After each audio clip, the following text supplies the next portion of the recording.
صل على سيدنا ومولانا محمد.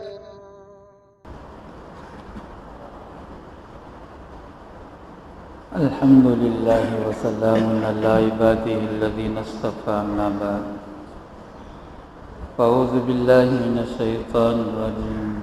بسم الله الرحمن الرحيم. ولا تأكلوا أموالكم بينكم بالباطل وتدلوا بها إلى الحكام لتأكلوا فريقا من أموال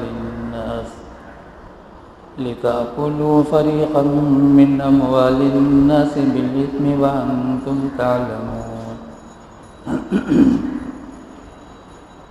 محترم بزرگوں، عزیز دوستوں اور بھائیوں، گزشتہ اتوار اللہ تبارک و تعالیٰ نے روزے کی باتیں، روزے کے احکام ہمیں آیا.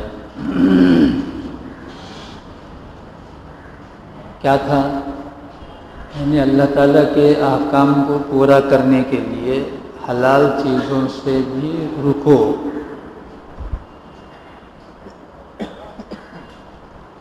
جنت میں ساری چیزیں، قرآن میں اللہ نے کہا جو چاہے کھاؤ.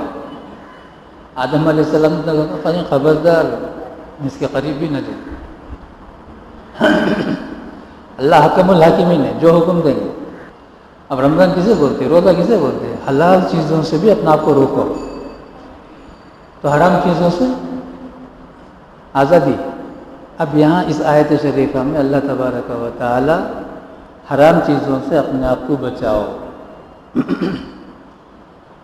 رحمت دو عالم صلی اللہ تعالیٰ علیہ وسلم نے فرمایا، سعد بن ابی وقاص رضی اللہ تعالیٰ عنہ کی حدیث ہے، جس انسان کے اندر 4 باتیں پائی جائیں، اس کے بعد اس کے پاس دنیا کی کوئی چیز نہ ہو، کوئی حرج نہیں. پہلی چیز پیارے رسول صلی اللہ تعالیٰ علیہ وسلم نے فرمایا امانت داری. دوسری چیز پیارے رسول صلی اللہ تعالیٰ علیہ وسلم نے فرمایا سچ بولنا ہو. تیسری چیز فرمایا پیارے رسول صلی اللہ تعالیٰ علیہ وسلم نے اخلاق عمدہ ہو. چوتھی چیز فرمایا حرام چیزوں سے اپنے آپ کو بچاؤ. اگر کسی کے پاس یہ 4 باتیں پائی گئیں اب اس کے پاس دنیا کی کوئی چیز بھی نہ ہو تو کوئی حرج نہیں. اللہ کے رسول نے فرمایا. میں نے کہا دین، اسلام، شریعت 3 چیزوں میں. پہلی چیز تہذیب اخلاق، اخلاق کو سنوارو. وَمَن يُؤْتَ الْحِكْمَةَ فَقَدْ أُوتِيَ خَيْرًا كَثِيرًا. اللہ تعالیٰ نے حکمت دے دیا، اسے بہت بڑی بھلائی دے دی. حکمت انہی 3 چیزوں کا نام ہے. یہ 3 چیزیں پائی جائیں گی تو اسے حکمت مل گئی. کیا؟ نمبر 1 تہذیب اخلاق، بات گزر چکی ہے. اب یہاں پیارے رسول نے بھی یہی بتایا جس کے اخلاق اچھے ہوں. دوسری چیز تدبیر منزل. تدبیر منزل کیا ہے؟ باتیں پوری ہوئی. اب اس کے بعد اللہ تبارک و تعالی فرماتے ہیں وَلَا تَأْكُلُوا أَمْوَالَكُمْ بِالْبَاطِلِ وَتُدْلُوا بِهَا إِلَى الْحُكَّامِ لِتَأْكُلُوا فَرِيقًا مِّنْ أَمْوَالِ النَّاسِ بِالْإِثْمِ وَأَنْتُمْ تَعْلَمُونَ. اور تم نہ کھاؤ تمہارا مال تمہارے درمیان ناحق. ہمارا مال بولتے بولتے ہماری زندگی گزر گئی. تو دیکھا اللہ تعالیٰ نے اچھا ٹھیک ہے تمہارا مال ناحق نہ کھاؤ. تمہارا مال ناحق نہ کھاؤ کیا مطلب ہے؟ تمہارا مال کا مطلب یہ ہے کہ تم اگر دوسرے کا مال، یعنی اللہ تعالیٰ سارے مسلمانوں کے مال کو یہ بتا رہا ہے تمہارا مال، پوری دنیا کے مسلمانوں کا مال تمہارا مال. اگر تم نے کسی کے مال کو ناحق کھایا، تمہارا مال ناحق کے لیے ایک آدمی تیار ہو. تیار ہو.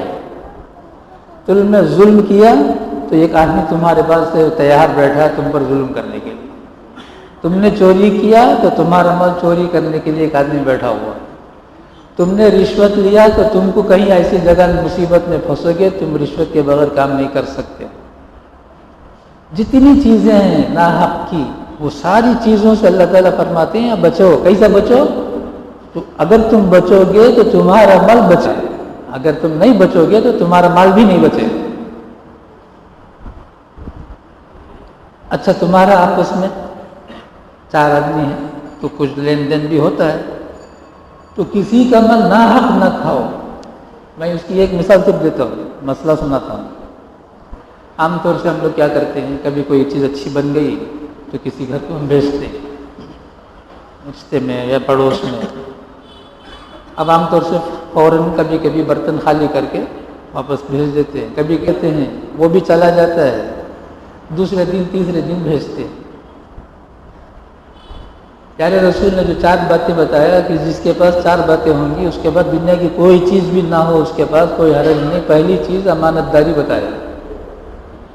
اب وہ جو چیز برتن چھوڑ کے گیا ہے, مثال تو بریانی بھیج دیا, وہ برتن نہیں رہ گیا, اب دھو کے ہم نے رکھ دیا.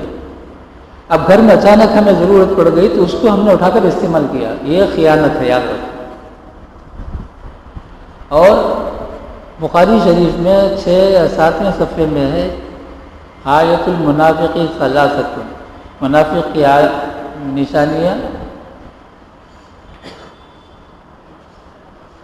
4 ہیں, 3 ہیں. آیت المنافق ثلاثۃ اس میں سے ایک اذا اؤتمن خان, جب امانت کی کوئی چیز رکھی جاتی ہے تو اس میں خیانت کرتا ہے.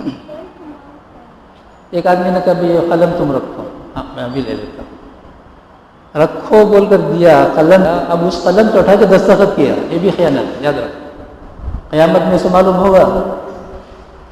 ان ساری چیزوں پر عمل کرنے کا نام دین ہے. یہ مطلب نہیں کہ بھی نام رکھ لیا عبداللہ عبد الکریم اب وہ مومن نہیں. وَلَا تَأْكُلُوا أَمْوَالَكُمْ بَيْنَكُمْ بِالْبَاطِلِ.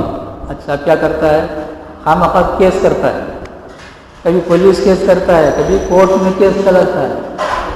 اب کورٹ میں کیس کرتا ہے تو اللہ تعالیٰ فرماتے ہیں وَتُدْلُوا بِهَا إِلَى الْحُكَّامِ. دیکھو اپنے معاملے کو پولیس کے پاس لے کر مت جاؤ, اپنے معاملے کو اپنے جھگڑے کو کورٹ کے پاس مت لے جاؤ. کیوں؟ تم لے جاؤ گے تو تمہارا مال کھائے گا اور نہ تمہارے ساتھی کا مال بھی کھائے گا. پولیس دونوں طرف سے کھاتا ہے, کورٹ بھی دونوں طرف سے کھاتے ہیں. صرف کھاتے رہتے ہیں, کام کرتے نہیں ہیں. جب دیکھو کیا بھائی ہوا وعدہ, کیا وعدہ, کیا بھائی ہوا وعدہ, کیوں وعدہ؟ 10 سال 15 سال 20 سال ہو جاتے ہیں.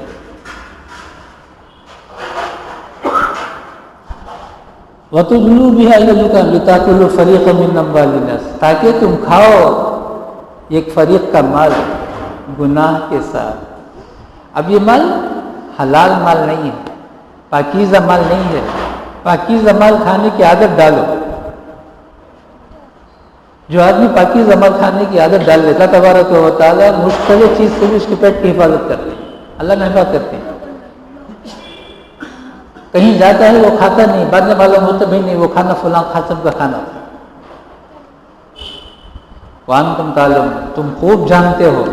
صاف بولتا ہے, آندھے ہونے اسے گھسیٹ تو کورٹ میں پیسہ اس کا ختم ہو جانا, ایسے ہی بول کے کرتا ہے. اللہ کہتے نہیں یہ کام تیرا نہیں ہے. اگر تو کلمہ پڑھا ہے, تجھے یہ معلوم ہے کہ مجھے اللہ کے سامنے حاضر ہونا ہے, تو کورٹ کچہری اور پولیس والا معاملہ کبھی نہیں کرنا ہے. اگر کرتا ہے تو گویا اس کے پاس شریعت کی کوئی اہمیت نہیں ہے, اللہ اور اللہ کے رسول کی باتوں کی کوئی اس کے پاس اہمیت نہیں ہے. بس اپنے ناک کا مسئلہ ہے. میں چھوڑوں گی اسے, دیکھو کرنے اور کر تم کرو. ہاں اللہ میاں نعوذ باللہ نہ بے بس ہیں, نہ اللہ میاں ایسے نہیں کہ جانتے نہیں, جانتے بھی ہیں, پوری قدرت ہیں, چھوڑتے ہیں. جا دیکھ کہاں جاتا ہے. میں بھی بات ختم ہو گئی. یعنی اللہ تبارک و تعالیٰ فرماتے کسی کا مال ناحق ہرگز نہیں کھاتے.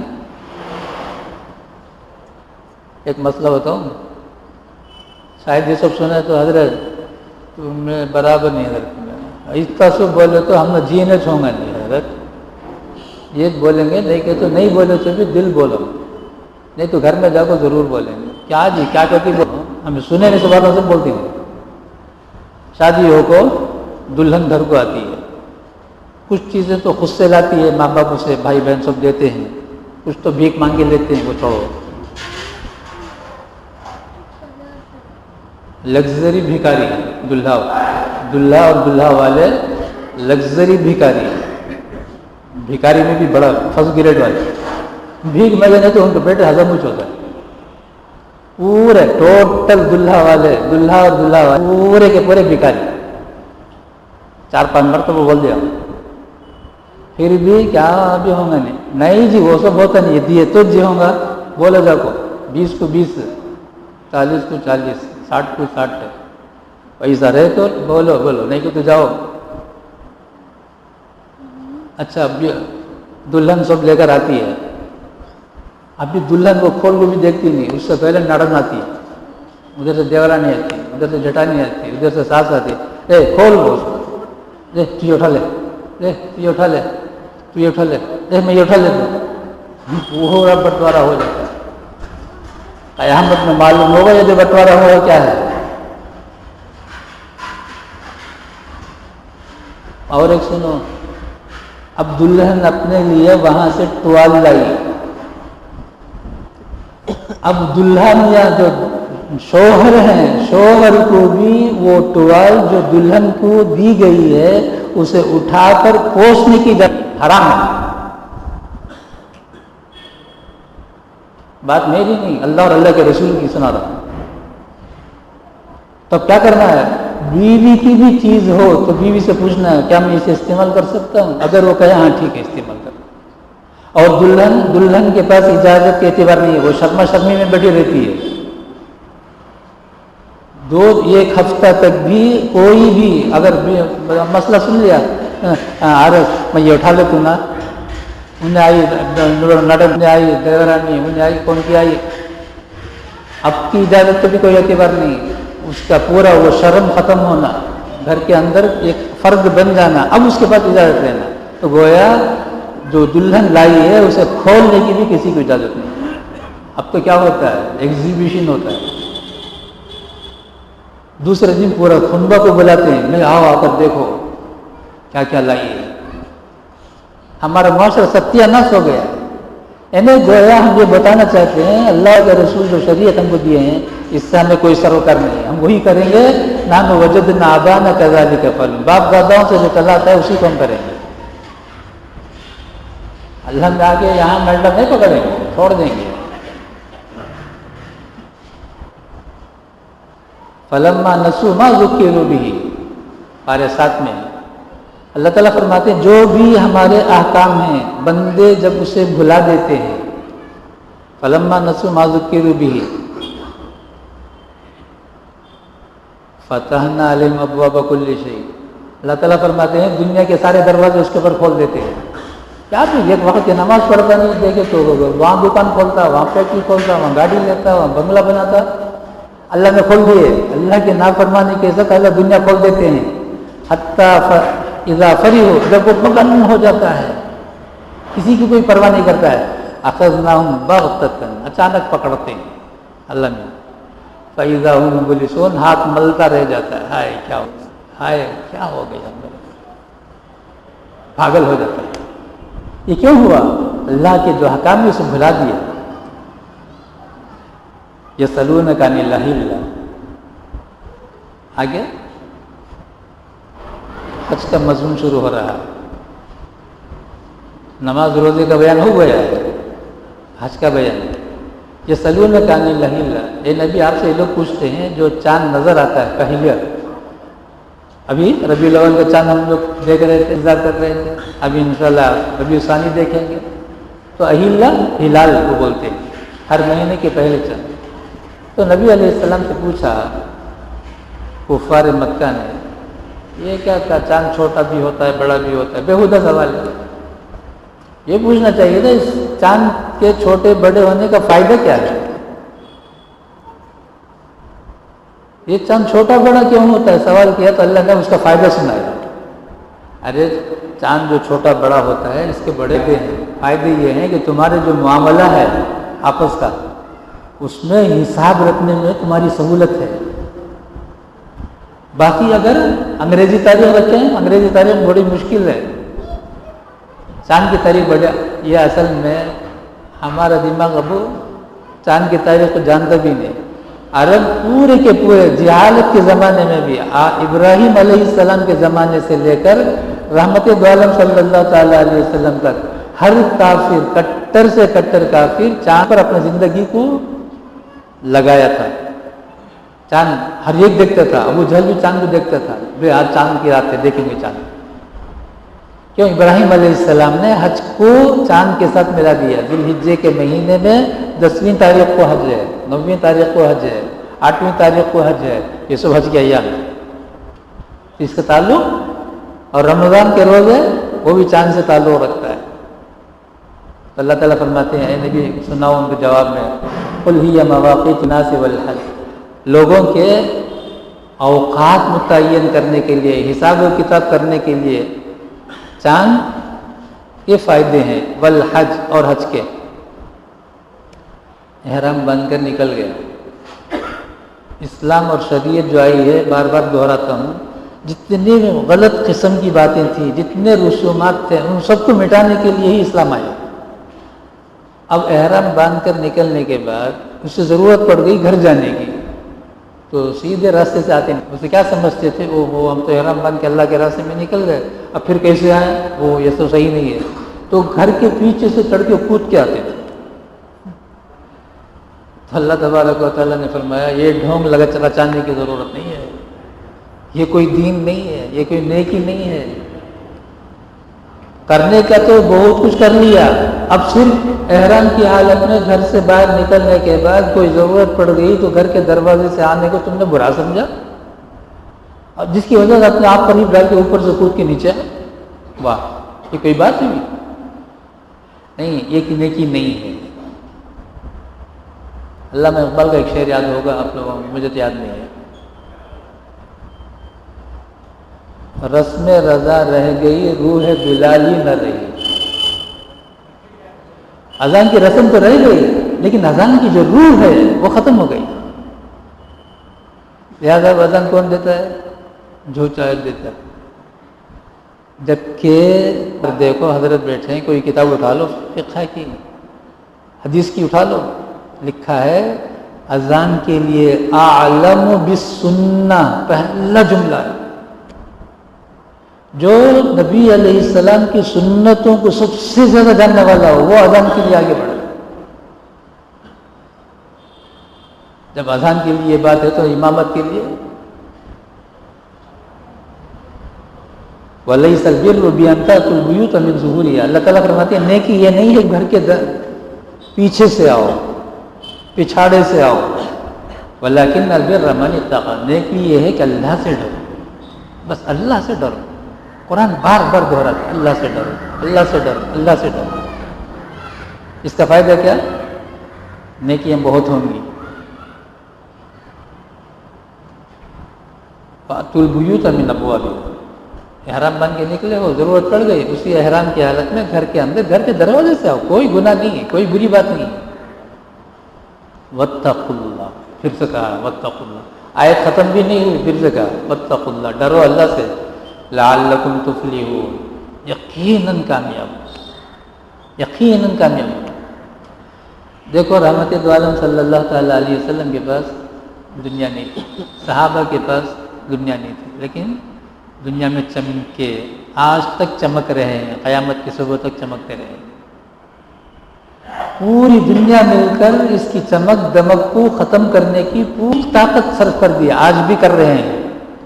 جب وہ باطل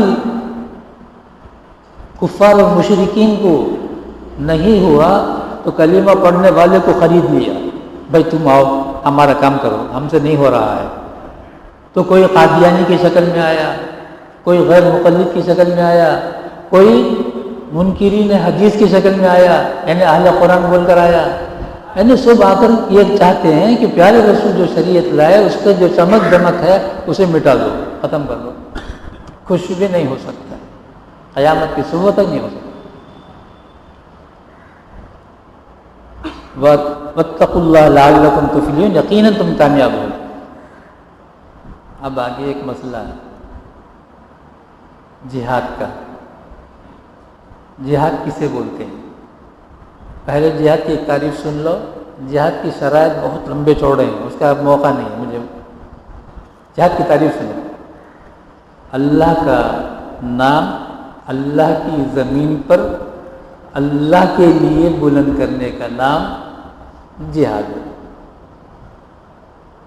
اللہ کا نام اللہ کی زمین پر اللہ کے لیے۔ ایک صحابی نبی علیہ السلام جہاد پہ نکل رہے ہیں، جی یا رسول اللہ میں تو آپ کے ساتھ آ رہا ہوں، مجھے ایک جھاٹی کی ضرورت ہے۔ ہو سکتا بڑے لوگ جھاٹی سمجھتے ہوں گے، بچے سب جھاٹی نہیں سمجھتے ہوں گے، کیونکہ بیل گاڑی کا زمانہ ہی ختم ہو گیا۔ جھاٹی تو جانتے ہوں گے نا، جھاٹی کی قیمت کیا ہوگی؟ 500 روپے۔ جھاٹی کی قیمت کیا ہوگی؟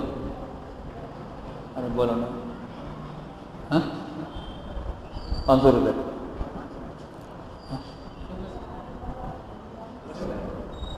ارے 10 روپے، نہیں تو 20 روپے، نہیں تو 30 روپے آج کے دور میں۔ اس سے بڑھ کر تو شاید نہیں۔ ایک لکڑی ہوتی ہے اس میں رسی بنا کے رکھتا ہے، اور کیا رکھتا ہے؟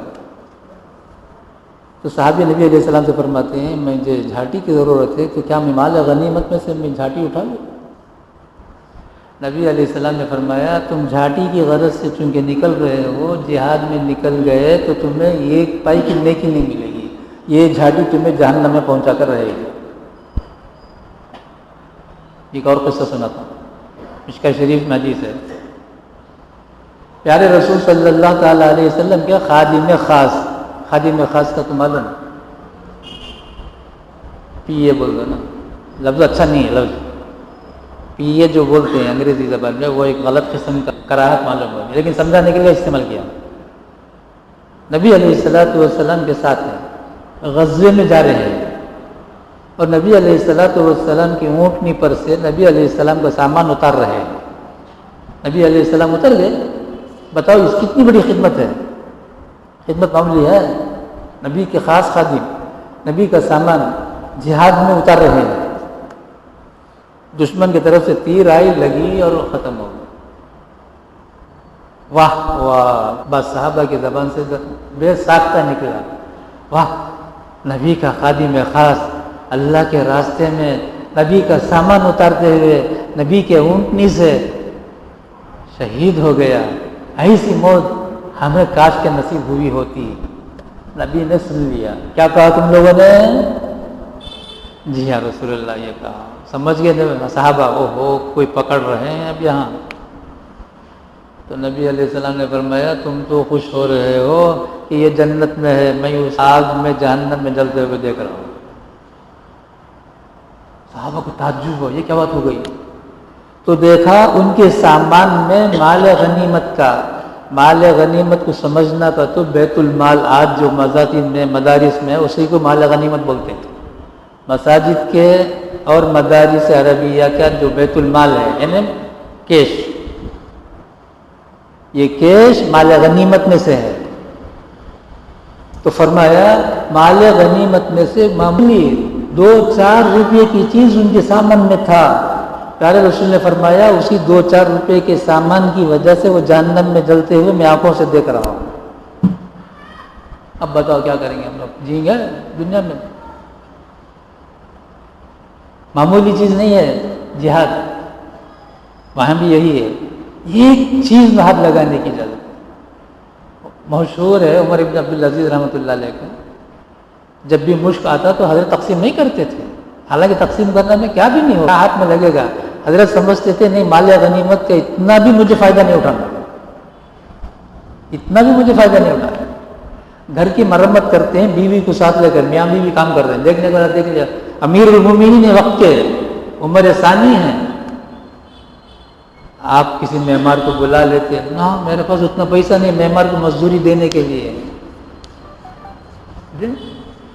کون وقت کا خلیفہ امیر المومنین سلیمان ابن عبد الملک کے خلیفہ بنے ہیں. حضرت عمر بن 2 ہی سال نصیب تھا. کیا کریں, اللہ کو کیا منظور ہے, اللہ بہتر جانتے ہیں. وقاتلوا فی سبیل اللہ الذین یقاتلونکم, جہاد کرو اللہ کے راستے میں جو تم سے لڑنے کے لیے آتے ہیں, سب سے نہیں جانا ہے. اب مثلا جہاد میدان میں ہوگا, اب تمہیں کامیابی مل گئی, اب وسطی کو جا کو وہاں کے مردوں کو, وہاں کی عورتوں کو, وہاں کے مال کو, وہاں کے باغ سے بھی ایک پھل توڑ کر کھانے کی اجازت نہیں, حرام ہے. یہ ہے اسلام, اسے بولتے ہیں جہاد. اب کیا ہوتا ہے, جہاں کوئی گیا تو فوراً پورا جیسے ہی فتح ہوتی ہے اسے مارتا ہے, اسے جان سے مارتا ہے, اس کا چیز چھینتا ہے, وہ چھینتا ہے, وہ کھاتا ہے, وہ کھاتا ہے. ایک جگہ دیکھا بیچارہ ایک غریب کچھ بیچ رہا تھا, معمولی سی چیز, میں سمجھتا ہوں 5 اور 10 روپے کی چیز بیچتا, وہ جا رہا تھا. اسے رکایا, 2 پولیس ادھر سے آئے, انہیں 1 2 4 اٹھا لیا, وہ اس سے تو گھور کر دیکھتا ہے, کیا بیٹا جسم پہنچنا ہے تو سر سے پیر تک, کون سا حلال مال اسی جسم میں پولیس کے. افسوس یہ ہے کہ مسلمان پولیس بھی اسی مبتلا ہے, اسے کم سے کم اسلام کا احساس ہونا چاہیے تھا. یعنی گویا پولیس آج ظالم کا دوسرا نام. وَلَا تَعْتَدُوا, حد سے آگے نہ بڑھو. جہاد کرو, مارو, لیکن حد سے آگے نہ بڑھو. وَلَا تَعْتَدُوا, ابھی بتایا وَلَا تَعْتَدُوا کیا ہے. کامیابی ہو گئی, اب کسی کو نہیں مارنا, کسی کو نہیں. کیا کرنا ہے, دشمن ملا ہے تو پکڑ کے لا کے نبی کے حوالے کر دینا. جی یا اس سے قیدی, اور ملا اسے لا کے پیش کر دینا, عورت ملی لا کے پیش کر دینا. ہاتھ بھی نہیں لگانا ہے خواہش کے ساتھ, خواہش کے ساتھ عورت پر. کون ہے وہ, دشمن ہے, میدان جہاد میں کافروں کی طرف سے آئی ہوئی ہے, خواہش سے اس کے پر ہاتھ بھی نہیں لگانا. گناہ کبیرہ میں بھی بہت بڑا گناہ. لا تعتدوا, حد سے آگے نہ بڑھو. ان اللہ لا يحب المعتدین, اللہ تبارک و تعالی حد سے آگے بڑھنے والوں کو کبھی پسند نہیں کرتا ہے. فتح مکہ ہے, نام سنے ہوں گے. فتح مکہ نہیں ہے, وہ فتح عالم ہے. لیکن صحابہ کا کیا حال تھا, اٹھاؤ PhD کرو کوئی. فتح مکہ میں صحابہ کا کیا حال تھا, رحمت دو عالم صلی اللہ تعالی علیہ وسلم کا کیا حال تھا. اونٹنی پر سوار ہیں, کوہن سامنے ہے, اتنے جھکے ہوئے ہیں کہ نبی صلی اللہ تعالی علیہ وسلم کے پیشانی مبارک کوہن پر لگ رہا ہے. ہم نے ذرا 50 روپے جیب میں آ کر یہ حال ہمارا. حال یہ بس میں چڑھ کو اترے, کنڈکٹر ٹکٹ لیا نہیں, واہ کیا بات, کیا کرے معلوم میں, ہاں ٹکٹ لینے میں آیا نہیں انہیں. میں حلق سے ادھر پھر گا, انہیں چلے گا, میں ادھر گا, میں خوشی نہیں. بات کیا بولتے ہیں, اللہ کی مدد آگی گئی, ٹکٹ لیا نہیں جا کر بولے تو اللہ کی مدد آگی گئی. اس کے ساتھ قاسم قریشی رحمۃ اللہ علیہ بڑی اچھی مثال دی ہے. پھر نمبر کے اجتماع میں ہم لوگ خوش ہو جاتے ہیں, ٹرین کا سفر کر لیا ٹکٹ کے بغیر, کہا کہ اللہ کی مدد آ گئی. اب گھر گیا تو معلوم ہوا کہ نہیں, بچہ گرا, پیر ٹوٹ گیا, جا کے ہسپتال میں ایڈمٹ ہو گیا. پیسہ وہاں بچایا تو یہاں لے جا کے دفنا. ہمارے حضرت اقدس مفتی سعید احمد صاحب پالن پوری رحمت برکاتہ, اللہ تبارک و تعالیٰ کامل صحت و عافیت کے ساتھ تعدیر آیا ہمارے سروں پر قائم رکھے. حضرت فرماتے ہیں میرا پیسہ ڈاکٹر کے پاس نہیں جاتا ہے, اس لیے کہ میں جیسے ہی موسم کی تبدیلی آتی ہے صدقہ کرنا شروع کر دیتا ہوں. موسم کی تبدیلی میں ہر آدمی بیمار ہوتا ہے, بڑے بھی بیمار ہوتے ہیں, بچے بھی بیمار ہوتے ہیں, عورتیں بھی. لہذا موسم کی تبدیلی میں جو بیمار ہو جائے تو پریشان ہونے کی ضرورت نہیں, ہمت سے کام ہے, بیٹھے بیٹھے طبیعت اچھی ہو جائے گی. اور ایک بات سنو, بخار اللہ کی ایک نعمت ہے, اور کم سے کم 3 دن تک صبر کرنا ہے. اگر بہت ہی تیز بخار ہو جائے تو اسے ٹھنڈا پانی یا برف ہی اٹھا کے پیشانی پر رکھ دینا ہے. ہمیں بولے تو سمجھ میں آ گیا, حضرت یوسف کیا من بڑا ڈاکٹر پڑے سکے نا, بات غلط نہیں, بیٹھ لو CMC میں جا کر نجات ہی اٹھا کر ایسے رکھ دیتا, خاموش کھڑو دے گا, جہاں بھی جو بول دینے کی ڈاکٹر انہیں کرا جاتا ہے وہ صحیح ہوا. یہاں پہ جبا جبا پہن لگو، داڑھی رکھ لو، مزہ قرآن پڑھ لو، یہ سب بولے حضرت تم قرآن تک بات کرو، حضرت یہ بھی ڈاکٹر اسی بات کرنے کو کیا ہو گیا مسلمان؟ بخار آ جائے کچھ بھی ہو ڈرنے کی ضرورت ہے 3 دن تک. زیادہ تیز بخار ہے تو آپ لوگ صاف اتار دو، مٹا دو اسے، اور پیشانی پر کپڑا رکھ دو، ٹھنڈا آئس کا پانی اس پر ڈال. حدیث میں ہے بخار آئے تو ٹھنڈا پانی نہاؤ، مشکا شریف میں حدیث ہے. پوچھو حضرت سے.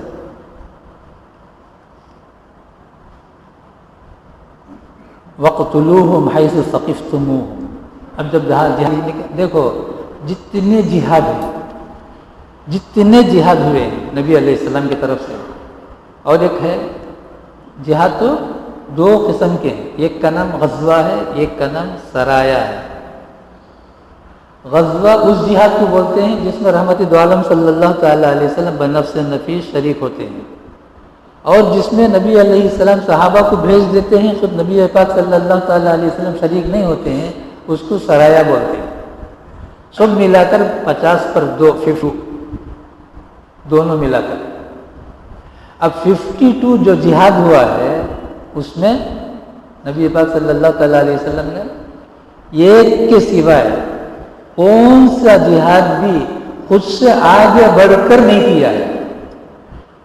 یہ تو ہماری بات ہے، ہماری ہی بات ہے، لیکن ایک یہودی بھی بولتا ہے محمد کی جتنی لڑائیاں ہیں سب دفاعی ہیں. دفاعی کا معنی روکنے کے لیے. بدر روکنے کے لیے، احد روکنے کے لیے، حنین روکنے کے لیے، سوائے ایک کے. وہ کون سا ہے؟ تبوک فقط. بات آئی کہ تبوک روم والا حملہ کرنے کے لیے چلا ہے، نبی علیہ السلام لے کر چلے. پہلے 710 کلومیٹر ہے مدینہ منورہ سے تبوک، چلے نبی علیہ السلام. سوائے اس کے کوئی غزوہ 50 پر 1 غزوہ یعنی جہاد وہ ہے جس میں کفار حملے کے لیے آئے. حملے کے لیے اچھا نہیں ہوں. وَقْتُلُوهُمْ حَيْثُ ثَقِفْتُمُوهُمْ. مارو اسے جہاں ملے اسے. کہاں؟ جہاد میں. جہاد کے میدان میں یہ حکم ہے. جہاد کے میدان میں جانے سے پہلے شہر میں خبردار کسی ایک پر تو ہاتھ اٹھایا، تلوار نہیں، ہاتھ اٹھانا بھی جائز نہیں. اب شہر آ گیا بیچ میں، اب وہاں والوں کو وہاں باغ ملا، آم توڑ جائے. یہ قصہ سناتا ہوں خیبر کا.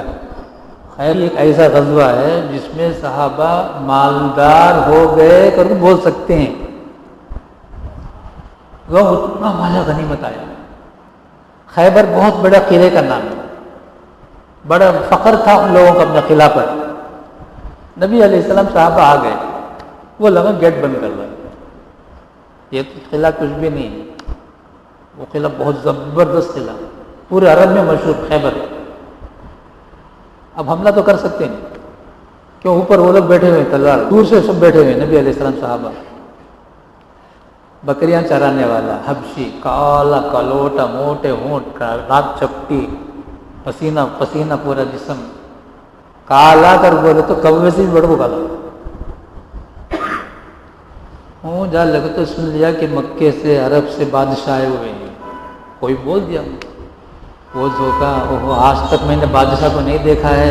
اب جنگل میں آئے ہیں، سوچا چلو ہم دیکھیں گے.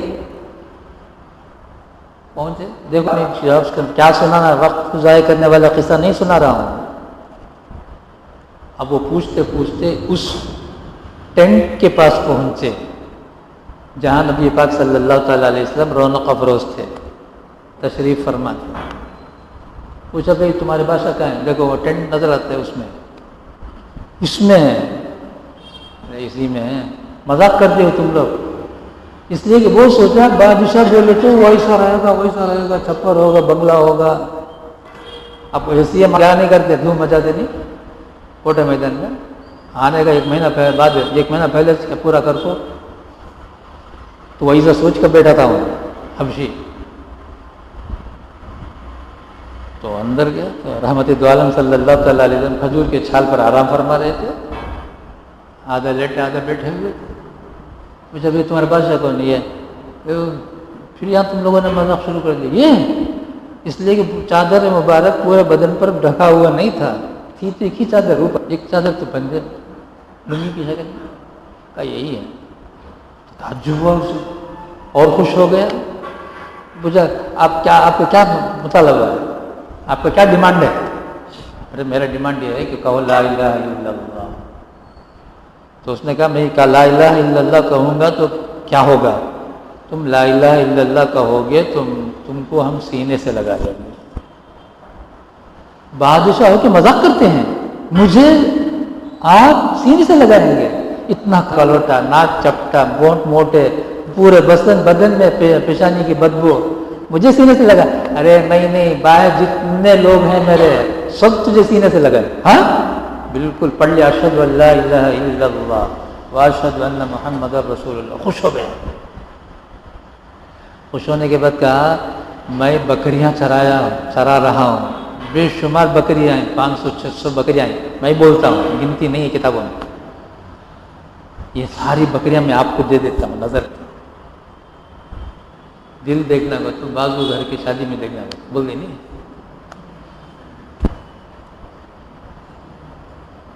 صحیح بدل جو دل دیکھنا ہوگا تو بازو گھر کی دعوت میں دیکھنا ہوگا۔ کس کا کی مال ہو بڑا سخی حاتم کا حصہ کا۔ رحمت عالم صلی اللہ تعالی علیہ وسلم نے فرمایا جاؤ پہلے یہ بکری جا کے بکری والے کے حوالے کر کے بعد میں ہمارے سامنے آؤ، اس سے پہلے اجازت ہی نہیں ہے تمہیں یہاں رہنے کی۔ پورے بکریوں کو لے لو بولنے والا نبی کی بات سننے کے بعد خاموش بکریوں کو لے کر مالک بکریوں والا کے پاس جانا، اسے بولتے ہیں صحابہ۔ جو بول دیا وہ مان لیا۔ چون چرا صحابہ میں کسی کے پاس نہیں، کتنے نہیں جی یا رسول اللہ آپ رکھ لیجیے، اور ایک بار دہرایا نہیں۔ صحابہ کو سمجھو کون ہے، بغیر سمجھے کہ صحابہ کی شان میں گستاخیاں کرنے والے ہزاروں ملیں گے۔ ارے اب تو نبی کی شان میں گستاخی کرنے والا ویلور میں پیدا ہو گیا، پھر بھی ویلور والے خاموش بیٹھے، پتہ نہیں کیا کیوں خاموش بیٹھے؟ کچھ تو کارروائی کرو۔ جب معلوم ہو گیا کہ نالائقوں کی جماعت ویلور میں ہے، ان کے خلاف کچھ مظاہرہ کرو۔ ان کو مارنا توڑنا نہیں ہے، مارنا توڑنا نہیں ہے، ان کو جا کے گالی والی نہیں دینا ہے۔ ان کی جو دکانیں ہیں ان دکانوں سے خرید و فروخت بند کرنے کی کوشش کرنا ہے۔ کہو کہ دکانوں سے مت لو، بس اتنا کرنا کافی ہے۔ باقی ان کو گھورنا یا ان کو مارنا یہ سب اسلام میں جائز نہیں، حرام ہے۔ اچھی بات، پتہ نہیں بات کہاں سے کہاں جائے۔ وَاقْتُلُوهُمْ حَيْثُ ثَقِفْتُمُوهُمْ وَأَخْرِجُوا مِنْ حَيْثُ أَخْرَجُوكُمْ وَالْفِتْنَةُ أَشَدُّ مِنَ الْقَتْلِ۔ فتنہ قتل و قتال سے بھی بھاری ہے۔ اردو کا فتنہ نہیں ہے، یاد رکھ بھائی، انہیں فتنہ بھی انہیں، وہ فتنہ یہ فتنہ نہیں ہے۔ قرآن میں آئے گا فتنہ فتنہ، حدیث میں بھی بات آئے گی فتنہ۔ دیکھو فتنہ کسے بولتے ہیں ذرا غور سے سن لو۔ اردو میں جو فتنہ استعمال ہوتا ہے وہ فتنہ یہ فتنہ نہیں ہے۔ قرآن میں حدیث میں فتنہ ہے تو اس کا معنی ہے اللہ اور اللہ کے رسول کے حکم کو توڑنا، یعنی اللہ اور اللہ کے رسول کی نافرمانی کرنے کا نام فتنہ۔ تو اللہ تعالیٰ نے فرمایا فتنہ قتل و قتال سے بھی بھاری ہے۔ وَلَا تُقَاتِلُوا عِندَ الْمَسْجِدِ الْحَرَامِ حَتَّى يُقَاتِلُوكُمْ فِيهِ۔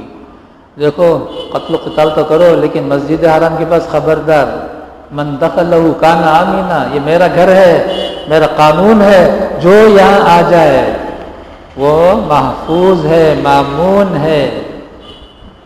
عرب جان سے مارنا ان کے لیے بایاں ہاتھ کا کھیل تھا۔ جیسے ہم چونٹی کو مسل دیتے ہیں ویسے ہی وہ 10 آدمیوں کو ایک ہی وقت میں گرا دیتے ہیں تلوار سے۔ ویسے ہی عرب کسی کو مار دیا تو ان کے جسم میں جو بھی نہیں رنگتا ہے بلکہ خوش ہوتا ہے، خون کا پیاس ہے، اس خون کو دیکھ کر خوش ہوتا ہے۔ میں نے دیکھو خون بہا جیسے، ڈر کے بھاگتا نہیں ہے۔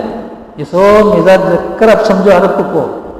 تو اللہ تعالیٰ فرماتے ہیں مسجد حرام کے پاس قتل نہ کرو، لہذا اس کا احترام نبی علیہ السلام کی نبوت سے پہلے کتنی تھی؟ باپ کو کسی نے قتل کر دیا اور بھاگ گیا، ملا نہیں، برابر کعبۃ اللہ کے پاس طواف کرتے ہوئے وہ آدمی اس نے دیکھ لیا، بیٹا نے دیکھ لیا کہ یہی آدمی میرے باپ کو قتل کیا. کیا مجال وہ کافر، وہ مشرک کٹر اس قاتل کو گھور کر دیکھ لے. کیوں؟ اللہ نے کہا بلا تقاتل من المسجد الحرام. ہاں، مسجد حرام میں ہی لڑنا شروع کر دے حتی یقاتلوکم فیہ. مسجد حرام میں ہی تجھے مارنا شروع کر دے تو اسے مار. اب وہاں خاموش مت بیٹھنا، تو وہاں خاموش نہیں بیٹھنا. کوئی ظالم ظلم کرتا ہے تو ظلم سہنا بھی ظلم ہے، ظلم کو روکنے کی تدبیر کرنا پڑے گا، مظلوم کو خاموش نہیں رہنا ہے. یاد رکھو، ظالم کے ظلم کو سہنا بھی ظلم ہے. ہماری طاقت کے بقدر زیادتی نہیں کرنا ہے، بس اس کے ظلم کو روکنا ہے، روکنے کی تدبیریں کرنا ہے. فَإِن قَاتَلُوكُمْ فَاقْتُلُوهُمْ. اگر مسجد حرام میں ہی وہ قتل کرنا شروع کر دے تم بھی وہاں قبال ہو سے. كَذَلِكَ جَزَاءُ الْكَافِرِينَ. فَإِنِ انْتَهُوا. اگر وہ رک گئے تو تم بھی رک جاؤ. اب جو تمہارے طرف سے کچھ ہوا ہے نا، فَإِنَّ اللَّهَ غَفُورٌ رَحِيمٌ. اللہ تبارک و تعالیٰ بہت معاف کرنے والے ہیں، بہت رحم کرنے والے ہیں. دعا فرمائے اللہ تبارک و تعالیٰ ہم سب کو بھی اور ویلور والوں کو بھی، عالم کے ہر مسلمان کو بھی اللہ تبارک و تعالیٰ پورا معاف کر دے. بقیہ زندگی اللہ تبارک و تعالیٰ اپنی مرضیات پر چلنے کی ہمیں توفیق عطا فرمائے.